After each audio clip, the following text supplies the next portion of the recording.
പിന്നീട് ക്യാമിയോസിന്റെ പെരുന്നാളായിരുന്നു ഈ ഒരു മൂവി മൊത്തം. സ്പോയിലർ. അങ്ങനെ മലയാളത്തിൽ നിന്നും മറ്റൊരു സൂപ്പർ ഹീറോ ജേണറിൽ വരുന്ന മൂവി ലോക ചാപ്റ്റർ 1 ചന്ദ്ര. തിയേറ്റർ എക്സ്പീരിയൻസിന്റെ പീക്ക് എന്ന് പറയാൻ സാധിക്കുന്ന ഒരു കിണ്ണങ്കാച്ച സാധനം തന്നെയാണ് ഇപ്പോൾ ഓണസമ്മാനമായി ദുൽഖർ സൽമാൻ പ്രസന്റ് ചെയ്തിട്ടുള്ളത്. ഈ ഒരു മൂവി കണ്ടു കഴിഞ്ഞപ്പോൾ പല കാര്യങ്ങളും നിങ്ങളുമായിട്ട് ഷെയർ ചെയ്യണമെന്ന് തോന്നി. അപ്പോൾ അതിനെപ്പറ്റി തന്നെയാണ് നമ്മൾ ഇന്നത്തെ വീഡിയോയിലൂടെ നോക്കാൻ പോകുന്നത്. Hi guys and welcome back to the new episode of comic mojo.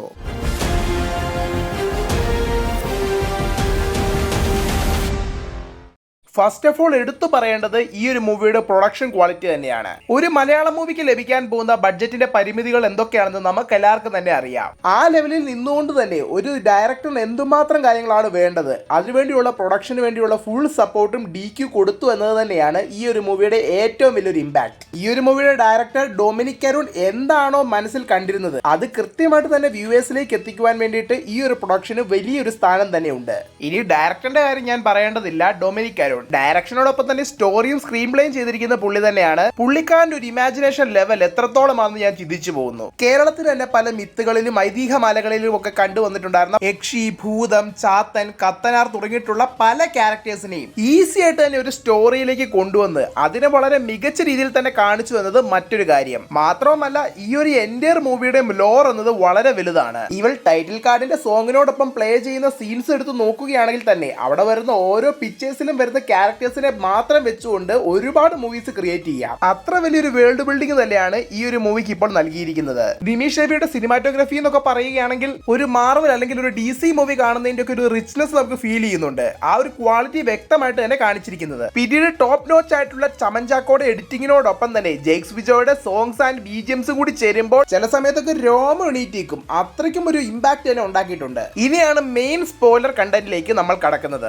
ഈ ഒരു മൂവിയിലെ കാസ്റ്റും അതിലുള്ള പെർഫോമൻസും വാവ്. സത്യത്തിൽ ഈ ഒരു മൂവി കാണുന്നതിന് മുമ്പ് വരെ കല്യാണി പ്രദർശൻ എന്ന് പറഞ്ഞ ഒരു ആക്ട്രസിനെ പറ്റി നോക്കുകയാണെങ്കിൽ അത്ര വലിയ ഇമ്പാക്റ്റ് ഒന്നും ഇല്ലാത്ത എന്നാൽ ഒരു ഓക്കെ ഫീൽ തന്നിരുന്ന ഒരു ആക്ട്രസ് മാത്രമായിരുന്നു എങ്കിൽ തന്നെയും ഈ ഒരു ഒറ്റ മൂവിയിലൂടെ പുള്ളിക്കാരത്തിന്റെ കരിയർ ഗ്രാഫ് തന്നെയാണ് ഉയർത്തിയിരിക്കുന്നത്. അതായത് ഇമോഷൻസ് ഒന്നും അധികം കൈകാര്യം ചെയ്യാത്ത ഒരു ക്യാരക്ടറായിട്ടാണ് പുള്ളിക്കാരത്തിയെ പ്രസന്റ് ചെയ്തിരിക്കുന്നത് എങ്കിൽ തന്നെയും ചിലയിടത്ത് സട്ടിലായി ചില മൈന്യൂട്ട് ഡീറ്റെയിൽസിലൂടെ പുള്ളിക്കാരത്തിന്റെ ഓരോ ഇമോഷൻസും കൃത്യമായിട്ട് പ്രേക്ഷകരിലേക്ക് കൺവിൻസ് ചെയ്യുന്നുമുണ്ട്. അതിൽ തന്നെ ഏറ്റവും എടുത്തു പറയേണ്ടത് തന്നെയാണ് പുള്ളിക്കാരത്തിന്റെ ബാക്ക് സ്റ്റോറി പറയുന്ന ടൈമിൽ പാരലായിട്ട് നടക്കുന്ന സ്റ്റോറി ലൈനിലും ചന്ദ്ര എന്ന ക്യാരക്ടർ റിയലി ആരാണെന്ന് പറയുന്ന ആ ഒരു മൊമെന്റ് കിട്ടിലോസ്കി സാധനം വരുന്നത്. ഈവൻ ദോ ചന്ദ്ര എന്ന പേര് തന്നെ ഈ ഒരു മൂവിക്ക് കൊടുക്കുവാനുള്ള കാരണം എന്താണെന്ന് അതിൽ തന്നെ വ്യക്തമായി പറയുന്നുണ്ട്. സ്പോയിലർ ആയതുകൊണ്ട് തന്നെ ഞാൻ വ്യക്തമായിട്ട് പറയാം. കള്ളിയങ്കാട്ട് നീലി. ഐതിഹ്യമാല പ്രകാരം നിലാവത്ത് ഈ ഒരു ക്യാരക്ടറിനെ പ്രസന്റ് ചെയ്യുന്നതുകൊണ്ടാണ് ഈ ഒരു ക്യാരക്ടറിന് നീലി എന്നുള്ള പേര് വന്നിരിക്കുന്നത്. അതുകൊണ്ട് തന്നെയാണ് നിലാവിനെ സൂചിപ്പിക്കുന്ന ചന്ദ്ര എന്ന മറ്റൊരു പേര് ഈ ഒരു ക്യാരക്ടറിന് ഇവിടെ കൊടുത്തതായി കാണിച്ചിരിക്കുന്നതും. നൂറ്റാണ്ടുകളോളം ജീവിച്ചു വന്നിട്ടുണ്ടായിരുന്ന ഈ ഒരു ക്യാരക്ടർ ചന്ദ്രയെ പോലുള്ള സൂപ്പർ ക്യാരക്ടേഴ്സിന്റെ എല്ലാം തന്നെ ഗോഡ് ഫാദർ ആയിട്ടുള്ള മൂത്തോൻ സംതിങ് അങ്ങനത്തെ ഒരു പേരാണ് പറയുന്നത്. കൃത്യമായി ഞാൻ ഓർക്കുന്നില്ല. മൂവി ഒന്നുകൂടി കണ്ടതിന് ശേഷം അതിനെപ്പറ്റി ഞാൻ ഡീറ്റെയിൽ ആയിട്ട് പറയാം. ഓക്കെ, ആ ഒരു ക്യാരക്ടർ പറയുന്നതനുസരിച്ച് വീണ്ടും ബാംഗ്ലൂരിലേക്ക് വരികയും അവിടെ വെച്ച് വർഷങ്ങൾക്ക് മുമ്പേ തന്നെ സേവ് ചെയ്യാൻ വേണ്ടി സ്വയം സാക്രിഫൈസ് ചെയ്ത തന്റെ ബോയ് ഫ്രണ്ടിന്റെ അതേ മോച്ചായുള്ള നസ്രിനെ കാണുകയും ചെയ്യുന്നതിന് ശേഷം നടക്കുന്ന കാര്യങ്ങൾ തന്നെ നമ്മൾ പ്രധാനമായിട്ടും ഈ ഒരു മൂവിയിലൂടെ കാണുന്നത്. ഇനി മൂവിയിലെ നസ്ലിന്റെ ക്യാരക്ടറിനെ പറ്റി നോക്കാം. മൂവിയുടെ തന്നെ ഒരു കോമിക് റിലീഫ് അഥവാ ഇത്ര അധികം സ്ട്രെസ് ആയിട്ടുള്ള കാര്യങ്ങൾ നടക്കുമ്പോഴും നസ്ലിന്റെയും ചന്തു സലീം കുമാറിന്റെ കൗണ്ടേഴ്സ് തന്നെയാണ് മൂവിയിൽ നല്ല രീതിയിൽ വർക്ക്ഔട്ട് ആയിരിക്കുന്നത്. Chandu Salim Kumar was just like his dad. Salim Kumar ആ ഒരു പ്രദേശത്ത് അവിടെ ഉണ്ടായിരുന്നെങ്കിൽ സലീം കുമാറിന്റെ ഒരു യങ്ങർ വേർഷൻ കൃത്യമായിട്ട് എങ്ങനെയാണോ കൈകാര്യം ചെയ്തത് ആ ഒരു വേർഷൻ തന്നെയാണ് നമ്മൾ അവിടെ കാണുന്നത്. മൂവി തുടങ്ങുമ്പോൾ തന്നെ ഒരു മിസ്റ്ററിയിൽ ആരംഭിച്ച് എന്താണ് ഇവിടെ സംഭവിക്കുന്നത് നമുക്കൊരു പിടി തരാതെ, എന്നാൽ അവസാനത്തേക്ക് വരുമ്പോഴത്തേക്ക് ഓ വാവ് നൈസ് എന്ന് നമുക്ക് തന്നെ പറയുന്ന രീതിയിൽ എന്നോട് ഡൊമിനിക്കെ പണി വെച്ചിരിക്കും എന്ന് ചോദിക്കേണ്ടി വരും. ഇനി ഇതിലെ വില്ലന്റെ കാര്യം കൂടി ഞാൻ എടുത്തു പറയാം. ലിയോയിലെ chocolate coffee star Sandy master. പടം തുടങ്ങുമ്പോൾ തന്നെ ഈ ഒരു ക്യാരക്ടർ നല്ലയാളാണോ ചീത്തയാളാണോ എന്നുള്ള ഒരു കൺഫ്യൂഷൻ തന്നെയാണ് തുടങ്ങുന്നതെങ്കിൽ തന്നെ മൂവിയുടെ അവസാനം വരുമ്പോഴത്തേക്കും ഹീസ് എ ബ്രൂട്ടൽ വില്ലൻ എന്ന് കൃത്യമായിട്ട് തന്നെ കാണിക്കുന്നുണ്ട്.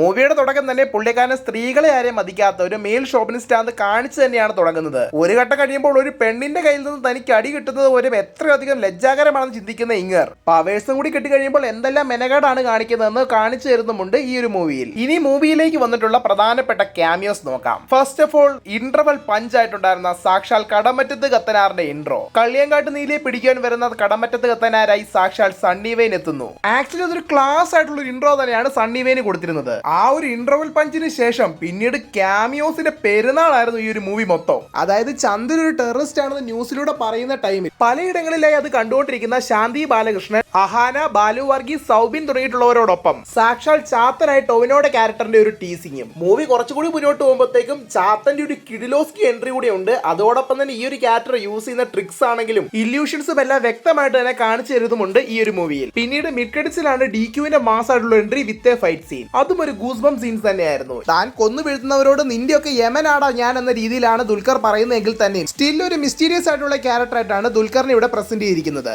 എന്നാൽ ഇതിനെല്ലാത്തിനുപരിയായി ഞാൻ വളരെയധികം വെയിറ്റ് ചെയ്തിട്ടുണ്ടായിരുന്ന ഒരു ക്യാമിയോ ഉണ്ട്. പുള്ളിയുടെ ഫേസ് കാണിച്ചില്ല എങ്കിൽ തന്നെയും വോയിസ് ഓവറിലൂടെ തൊട്ട് എന്റെ തിയേറ്ററിനെ പിടിച്ചു കുലുക്കി. അതാരാണെന്ന് ഞാൻ എടുത്തു പറയേണ്ടതില്ലല്ലോ, സാക്ഷാൽ മെഗാസ്റ്റാർ മമ്മൂക്ക. ഈ സൂപ്പർ ഹീറോസിന്റെ എല്ലാം തന്നെ ഒരു ഗോഡ് ഫാദർ ആയിട്ടുള്ള മൂത്തോൻ എന്നൊരു ക്യാരക്ടറിലാണ് മമ്മൂക്ക മൂവിയിലേക്ക് എത്തുന്നത്. ഇതിനെല്ലാത്തിനുപരിയായി ഡൊമിനിക് അരുൺ എന്ന ക്രിയേറ്റർ ഡെവലപ്പ് ചെയ്ത് വെച്ചിരിക്കുന്ന ഈ ഒരു ലോകത്തിലേക്ക് മലയാളത്തിലെ ഏതൊരു സൂപ്പർ സ്റ്റാറേയും കൃത്യമായിട്ട് തന്നെ പ്ലേസ് ചെയ്യാം. കാരണം അത്രയധികം വാസ്റ്റ് ആയിട്ടുള്ളൊരു വേൾഡ് തന്നെയാണ് ക്രിയേറ്റ് ചെയ്തിരിക്കുന്നത്. എവിടുന്ന് വേണമെങ്കിലും നമ്മുടെ മിത്തോളജിയിലൊക്കെ പറഞ്ഞിരിക്കുന്ന ഏതൊരു ക്യാരക്ടറിനെ വേണമെങ്കിലും ഈസി ആയിട്ട് പ്ലേസ് ചെയ്യാൻ സാധിക്കും. അതിനു വേണ്ടിയിട്ട് ഏതൊരു ആക്ടറിനെ വേണമെങ്കിലും ചൂസ് ചെയ്യാം. പിന്നെ ഇടയ്ക്ക് വിജയരാഘവൻ ഒരു എക്സ്റ്റൻഡഡ് ക്യാമിയോ റോളിൽ ഈ ഒരു മൂവിയിൽ വന്നിട്ടുണ്ട്. അത് ഞാൻ പറയാൻ വിട്ടുപോയി. പുള്ളിക്കാരനാണെങ്കിലും ഈ മിത്തിക്കൽ ക്യാരക്ടേഴ്സിനെ പറ്റി എല്ലാം റിസർച്ച് ചെയ്തുകൊണ്ടിരിക്കുന്ന ഒരു ഡോക്ടർ എന്ന രീതിയിലാണ് കാണിച്ചിരിക്കുന്നത്. പുള്ളിയുടെ പോയിന്റ് ഓഫ് വ്യൂവിലൂടെ തന്നെയാണ് ചന്ദ്രയുടെ ബാക്ക് സ്റ്റോറിലൂടെ നീലി ആരാണെന്ന് എക്സ്പ്ലോർ ചെയ്യുന്നതും. ഇനി മൂവിയുടെ പോസ്റ്റ് ക്രെഡിറ്റ്സ് നോക്കുകയാണെങ്കിൽ വിജയ് മേനോന്റെ ക്യാരക്ടർ വന്ന് ടൊവിനോയോട് സംസാരിച്ചുകൊണ്ടിരിക്കുന്ന രീതിയിലാണ് കാണിച്ചിരിക്കുന്നത്. അതായത് ഒരു റിസർച്ചിനായി ലോകത്തിലെ തന്നെ ഏറ്റവും ആഴമേറിയ കേവിലേക്ക് പോയ റിസർച്ച് ടീം ആരും തന്നെ മടങ്ങി വന്നില്ല എന്നും അവരിൽ നിന്ന് ഒരേ ഒരു ക്യാമറ മാത്രമാണ് മിച്ചമായി ലഭിച്ചതെന്നും ആ ഒരു ക്യാമറയിൽ ഉണ്ടായിരുന്ന ഫോട്ടോ ടൊവിനോട് തന്നെയാണെന്നുമാണ്.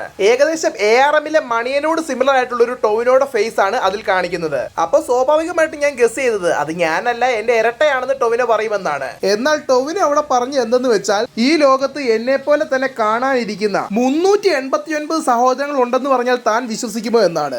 ആക്ച്വലി ഈ ഒരു ഡയലോഗ് കേട്ടപ്പോൾ എന്റെ കിളി പോയി. അതിനുശേഷമായി ചാത്തന്മാർ വരുമെന്ന രീതിയിൽ കാണിച്ചുകൊണ്ട് തന്നെയാണ് ഈ ഒരു എൻഡിയർ മൂവി അവസാനിക്കുന്നത്. ചുരുക്കത്തിൽ അടുത്ത പാർട്ടായി ഇറങ്ങാനിരിക്കുന്ന ലോകയുടെ സെക്കൻഡ് പാർട്ട് എന്ന് പറയപ്പെടുന്നത് ചാത്തന്മാരെ ബേസ് ചെയ്ത് ടൊവിനോയെ നായകനാക്കി ഇറങ്ങുന്ന മൂവി ആകുവാനാണ് കൂടുതൽ സാധ്യത.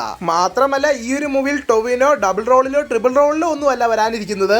ഏകദേശം 380 വേർഷൻസിലുള്ള ടൊവിനോയെ മിക്കവാറും ഈ ഒരു മൂവിയിലൂടെ എക്സ്പ്ലോർ ചെയ്യുമെന്ന് നമുക്ക് വിശ്വസിക്കാം. എന്തായാലും എൻഡിങ്ങിനെ പറ്റിയും പോസ്റ്റ് ക്രെഡിറ്റ്സിനെ പറ്റിയും ഒരു ഡീറ്റെയിൽ ആയിട്ടുള്ള ഒരു വീഡിയോ കുറച്ചും കൂടി ഞാൻ റെഫർ ചെയ്തിട്ട് കൃത്യമായിട്ട് തന്നെ നിങ്ങൾക്ക് മുമ്പിൽ അവതരിപ്പിക്കുന്നതായിരിക്കും. എന്തായാലും പോസ്റ്റ് ക്രെഡിറ്റ്സിനും കൂടി കണ്ടു കഴിഞ്ഞപ്പോൾ ഇതിന്റെയൊക്കെ ബാക്കി എങ്ങനെയാണ് അവ എടുത്തു വെക്കാൻ പോകുന്നതെന്ന് യാതൊരു പിടുത്തവുമില്ല. എങ്കിലും ഈ ഒരു മൂവി നിങ്ങൾ ഇതുവരെ കണ്ടില്ലെങ്കിൽ മറക്കാതെ തന്നെ തൊട്ടടുത്തുള്ള തിയേറ്റേഴ്സിൽ പോയി കാണുക. കോമിക് മോജോയുടെ ഒഫീഷ്യൽ ഇൻസ്റ്റഗ്രാം, ടെലിഗ്രാം, ഫേസ്ബുക്ക് ഗ്രൂപ്പുകളിലേക്ക് നിങ്ങൾ ഇതുവരെ ജോയിൻ ചെയ്തിട്ടില്ല എങ്കിൽ താഴെ ഡിസ്ക്രിപ്ഷൻ ബോക്സിൽ കൊടുത്തിരിക്കുന്ന ലിങ്കുകളിലൂടെ നിങ്ങൾക്ക് ജോയിൻ ആകാവുന്നതാണ്. നിങ്ങൾ എന്റെ ഈ ചാനലിലെ വീഡിയോ ആദ്യമായിട്ടാണ് കാണുന്നതെങ്കിൽ എന്റെ ഈ ചാനലിലെ വീഡിയോ നിങ്ങൾ മറക്കാതെ തന്നെ ലൈക്ക് ചെയ്യുക, ഷെയർ ചെയ്യുക, സബ്സ്ക്രൈബ് ചെയ്യുക. കൂടാതെ അടുത്തുള്ള ബെൽ ബട്ടൺ എനേബിൾ ചെയ്യുക. കമന്റ് ബോക്സിന് തൊട്ടടുത്തിട്ടുള്ള ഹൈപ്പ് ബട്ടൺ കൂടി ഞെക്കുകയാണെങ്കിൽ കൂടുതൽ സന്തോഷം. Thank you guys and I am signing out from comic mojo.